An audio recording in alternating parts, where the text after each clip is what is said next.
സ്വർണ്ണപ്പാളി വിവാദവുമായി ബന്ധപ്പെട്ട അറസ്റ്റിലുള്ള പത്മകുമാറിനെതിരെ നടപടിയെടുക്കാൻ പത്തനംതിട്ട CPM ജില്ലാ കമ്മിറ്റി യോഗത്തിൽ പോലും തീരുമാനമുണ്ടായില്ല. അത് പാർട്ടി സെക്രട്ടറി ഗോവിന്ദൻ നേരിട്ടിടപെട്ടാണ് അങ്ങനെ ഒരു നടപടിയിൽ നിന്നും പാർട്ടിയെ വിലക്കിയിരിക്കുന്നത്. അതിനുള്ള കാരണം എന്താണ്? ഈ തെരഞ്ഞെടുപ്പ് കാലത്ത് പോലും ഇവർക്ക് അത്രയ്ക്ക് ആത്മവിശ്വാസമാണോ ആ പത്മകുമാറുമായി മുന്നോട്ട് പോകാമെന്ന്? പത്മകുമാറുമായി മുന്നോട്ട് പോകാമെന്നല്ല, പത്മകുമാർ വാവിട്ട് വല്ലതും പറഞ്ഞാൽ അത് പാർട്ടിയെ വലിയ പ്രതിസന്ധിയിലാക്കും. ഈ വരുന്ന തദ്ദേശ സ്വയംഭരണ തെരഞ്ഞെടുപ്പിൽ അത് കൂടുതൽ വിഷമസ്ഥിതിയിലേക്ക് പാർട്ടിയെ കൊണ്ടെത്തിക്കുകയും ചെയ്യും. അതുകൊണ്ടാണ് ഇപ്പോൾ പത്മകുമാറിനെ നമ്മൾ തള്ളിപ്പറയേണ്ട, നമ്മൾ മിണ്ടണ്ട, പത്മകുമാർ അങ്ങനെ അങ്ങ് പൊക്കോട്ടെ എന്ന് പറഞ്ഞിരിക്കുന്നത്. അല്ല, പക്ഷെ അതിനിടയിൽ തന്നെ ഈ പത്രവാർത്തയിൽ തന്നെ ഒരു കാര്യം സൂചിപ്പിക്കുന്നുണ്ട്. തദ്ദേശ സ്വയംഭരണ തെരഞ്ഞെടുപ്പിന്റെ കൺവെൻഷനുകളിൽ എത്തുന്ന ജനങ്ങൾ പാർട്ടി അംഗങ്ങളോട് ഈ ചോദ്യം ഉന്നയിക്കുകയാണ്, എന്തുകൊണ്ട് നടപടി എടുക്കുന്നില്ല എന്നത്.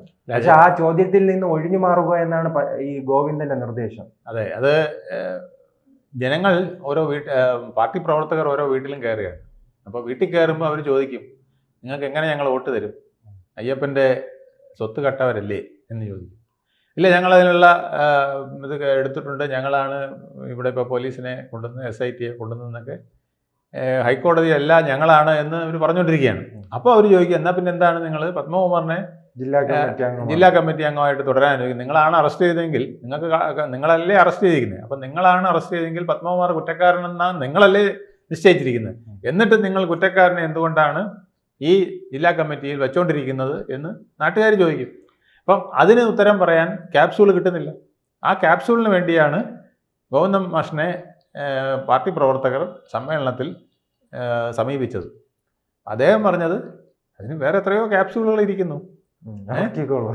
പിന്നെ വൈരുദ്ധ്യാത്മിക ഭൗതികവാദമോ അല്ലെങ്കിൽ ചൈനയിൽ നടക്കുന്ന പ്രശ്നങ്ങളോ അല്ലെങ്കിൽ സ്വർണം മറ്റ് സ്ഥലങ്ങളിൽ അടിച്ചുകൊണ്ട് പോയതോ ഒക്കെ എന്തെല്ലാം കാര്യങ്ങൾ നിങ്ങൾക്ക് പറയാം എന്നുള്ളതാണ് അതിൻ്റെ വ്യംഗ്യാർത്ഥം. അതവിടെ പറഞ്ഞില്ലെന്നേ ഉള്ളൂ. ട്രംപ് കാരണം സ്വർണത്തിന് വില കൂടി.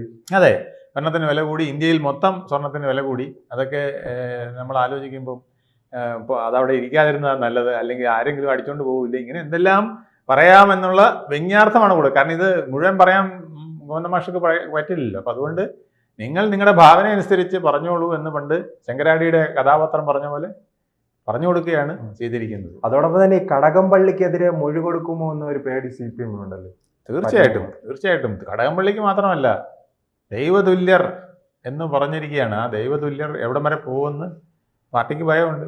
ചുമ്മാ ചൂണ്ടിക്കാണിച്ചാലും പോരെ, കാര്യം ഉണ്ടാവണമെന്നില്ല. ഇല്ലെങ്കിലും ഒന്ന് ചൂണ്ടിക്കാണിച്ചാൽ പിന്നെ ഈ ഇലക്ഷൻ സമയത്ത് പിന്നെ വെച്ചിരിക്കുന്ന കട്ടൗട്ട് പോലും മാറ്റേണ്ടി വരില്ലേ. അപ്പം അതൊക്കെ പാർട്ടിക്ക് ഭയങ്കര ഭയമുണ്ട്.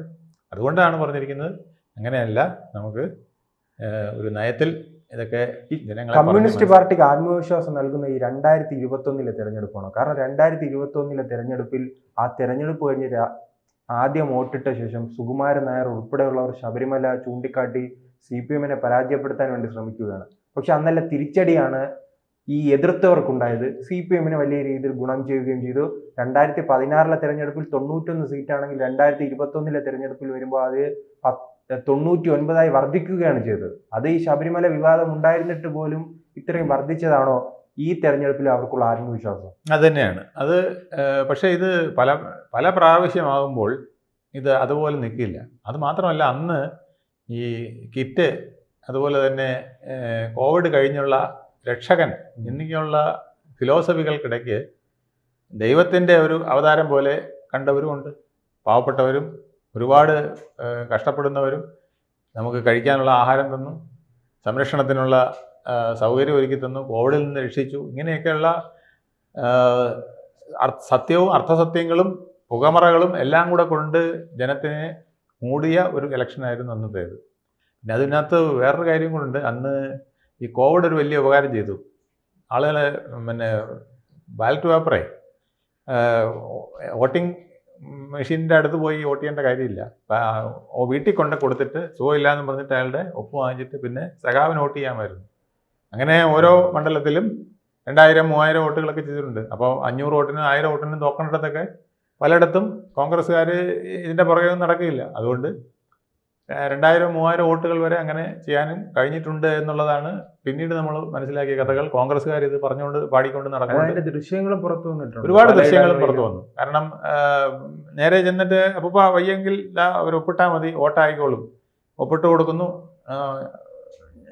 കൈപ്പത്തി തന്നെ കുത്തിക്കോണേ, അല്ലെങ്കിൽ താമര തന്നെ കുത്തിക്കോണേ എന്ന് പറഞ്ഞാൽ അതാ കുത്തുന്നു എന്ന് പറഞ്ഞിട്ട് ടിക്കറ്റ് അയച്ച് ഉദ്യോഗസ്ഥരോടൊപ്പം വരുന്ന പ്രാദേശിക CPM നേതാക്കളായിരിക്കും. ഉദ്യോഗസ്ഥരെ അവർ വിലക്കെടുത്തിരിക്കുകയാണ്. NGO യൂണിയന്റെയും മറ്റുമൊക്കെ ഉദ്യോഗസ്ഥരായിരിക്കും വരുന്നത്. അവരെ കയ്യിലെടുത്തുകൊണ്ടാണ് ഇത് ചെയ്യുക. അല്ലെങ്കിൽ അവർക്ക് ഭീഷണി ഉണ്ടെങ്കിൽ അവർ മിണ്ടില്ല. പിന്നെ ചിലർ ഇതെല്ലാം കണ്ണടച്ച് എന്തോ ആയിപ്പോട്ടെ, ഞാൻ എൻ്റെ ജോലി ചെയ്യുന്നു എന്ന് വിചാരിച്ചിട്ട് ചെയ്തിട്ട് ഫോം കൊടുക്കുന്നു, ഫില്ലപ്പ് ചെയ്യുന്നു, മടക്കിയെടുക്കുന്നു, കൊണ്ടിടുന്നു. ഇങ്ങനെ ഒരുപാട് വോട്ടുകൾ ചെയ്തിട്ടുണ്ടെന്ന് ഇപ്പം BJPയും കോൺഗ്രസും എല്ലാം പരാതി പറഞ്ഞു നടക്കുകയാണ്. 21 ഇലക്ഷൻ അങ്ങനെയായിരുന്നു, ഇത്തവണ അങ്ങനെ വരാൻ സമ്മതിക്കില്ല എന്നൊക്കെ പറയുന്നവരുണ്ട്.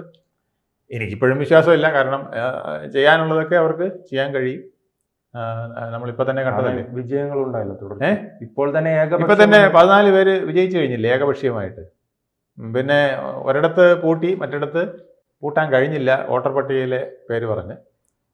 നമ്മുടെ മുട്ടട വാർഡിൽ ഹൈക്കോടതി ഇടപെട്ടുകൊണ്ട് പൂട്ടാൻ കഴിഞ്ഞില്ല. മറ്റേത് കരട് വോട്ടർ പട്ടിക പോലും ഇല്ലാത്തതുകൊണ്ട് ഹൈക്കോടതി പറഞ്ഞ് ഞങ്ങൾക്കൊന്നും ചെയ്യാൻ പറ്റില്ല, മണ്ടന്മാരെ സഹായിക്കാൻ ഞങ്ങൾക്ക് പറ്റില്ല എന്ന് പറഞ്ഞ് അത് തഴഞ്ഞു. അപ്പോൾ വോട്ടുകൾ എങ്ങനെ ക്രമീകരിക്കണം, അതെങ്ങനെ തടയണം, അത് എങ്ങനെ തങ്ങൾക്ക് അനുകൂലമായി മാറ്റണം എന്നൊക്കെയുള്ള തത്വങ്ങളും തിയറികളും ഒക്കെ പാർട്ടിക്ക് നല്ലപോലെ അറിയാം. അതാണ് അവരുടെ കോൺഫിഡൻസ്. പക്ഷെ അതിനെ പൂട്ടാൻ ഇത്തവണ BJPയും കോൺഗ്രസും നല്ലപോലെ തന്നെ രംഗത്തുണ്ട് എന്നുള്ളതാണ് പ്രത്യേകത. പിന്നെ ജനങ്ങൾ വളരെ വിരക്തിയിലാണ്. ഇപ്പം നമ്മൾ പ്രത്യേകിച്ച് പറയേണ്ട കാര്യമൊന്നുമില്ല.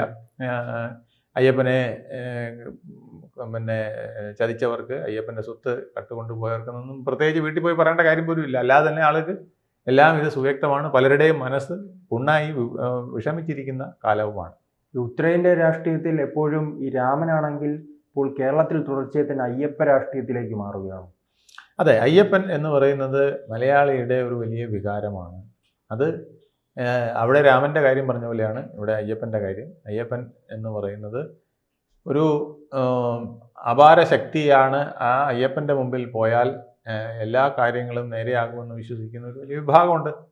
അത് മാത്രമല്ല, ഇതൊരു പ്രത്യേക പീരീഡിലേക്ക് മാത്രമല്ലേ ഉള്ളൂ. അപ്പം ആൾക്കാർക്ക് ആ ഒരു പീരീഡിൽ, ആ ഒരു ദൈവത്തിൽ, ആ ഒരു ക്ഷേത്രത്തിൽ, ആ ഒരു പിന്നെ വ്രതത്തിൽ ഒക്കെ മുഴുകി മനസ്സ് അതിൽ കേന്ദ്രീകരിച്ചുകൊണ്ട് ചെയ്യാൻ സാധിക്കും. അപ്പോൾ എന്നും പോകുന്ന ദൈവത്തിനേക്കാൾ നിങ്ങൾ എന്നും ഒരു വീട്ടിൽ കയറി ചെല്ലുന്നതും, നിങ്ങൾ പട്ടാളത്തിലിരിക്കുന്നു അല്ലെങ്കിൽ ഗൾഫിലിരിക്കുന്നു, ഒരു വർഷത്തിൽ ഒരിക്കലാണ് നിങ്ങൾ വരുന്നതെങ്കിൽ നിങ്ങളുടെ വീട്ടിലെ സ്വീകരണം ഡിഫറൻ്റ് അല്ലേ? അത് ആളുകളുടെ മനസ്സിലുണ്ട്. അത് ഒരു പ്രത്യേക വികാരമാണ്. നമ്മൾ എന്നും കാണുന്ന ഒരു ദൈവത്തിനെ പോലല്ല, നമുക്ക് വർഷത്തിൽ ഒരിക്കൽ മാത്രം ഇങ്ങനെ പ്രത്യേകമായിട്ട് വ്രതമെടുത്ത് കാണാൻ. ഇപ്പം എല്ലാ മാസവും ഉണ്ടെങ്കിൽ പോലും അതൊന്നും ആരും പോകാറില്ലല്ലോ. ഇപ്പോഴും ആൾക്കാരുടെ കണക്കിൽ എന്താണ്, വൃശ്ചിക മാസത്തിൽ പോയാലേ അത് വ്രതശുദ്ധിയോടെയുള്ള അയ്യപ്പനെ കാണലാകൂ എന്നുള്ളത് കണക്കാക്കി വെച്ചിരിക്കുകയാണ്. അതാണ് അതിൻ്റെ പ്രത്യേകത. അതുകൊണ്ടാണത് ഏറ്റവും പ്രിയപ്പെട്ട ദൈവമായി മാറുന്നത്. പിന്നെ വേറെ ചില പ്രത്യേകതകൾ എന്ന് വെച്ചാൽ, നമ്മൾ ഒരു വ്രത ശുദ്ധിയോടുകൂടി പോകുന്നു. നമ്മൾ തന്നെ നമ്മുടെ മറ്റ് എല്ലാ ബന്ധങ്ങളും താൽക്കാലികമായെങ്കിലും മാറ്റിവെച്ചുകൊണ്ട്, പരിത്യജിച്ചുകൊണ്ട് ഒരു ബ്രഹ്മചാരിയെ പോലെ നമ്മൾ അയ്യപ്പനെ സമീപിക്കുന്നു. ഇതൊക്കെ ആളുകൾ വലിയ പ്രത്യേക ഒരു വികാരം ഉണർത്തുന്ന കാര്യമാണ്. അത് മറ്റ് ക്ഷേത്രങ്ങളിൽ പലപ്പോഴും ഇല്ല. ഇതൊക്കെ വരുമ്പോൾ കുറച്ചുകൂടെ റിഗ്രസ് ആയിട്ട് വളരെ വീര്യത്തോടു കൂടി അയ്യപ്പനെ ആരാധിക്കാനും മനസ്സിൽ കൊണ്ടു നടക്കാനും ആളുകൾക്ക് തോന്നും. ആ തോന്നൽ ആണ് അയ്യപ്പനിലുള്ള പ്രത്യേകത. കൂടുതൽ വാർത്തകളും വിശേഷങ്ങളും നിങ്ങളിലേക്ക് എത്താൻ ABC മലയാളം സബ്സ്ക്രൈബ് ചെയ്യുക, ബെൽ ബട്ടണും അമർത്തുക.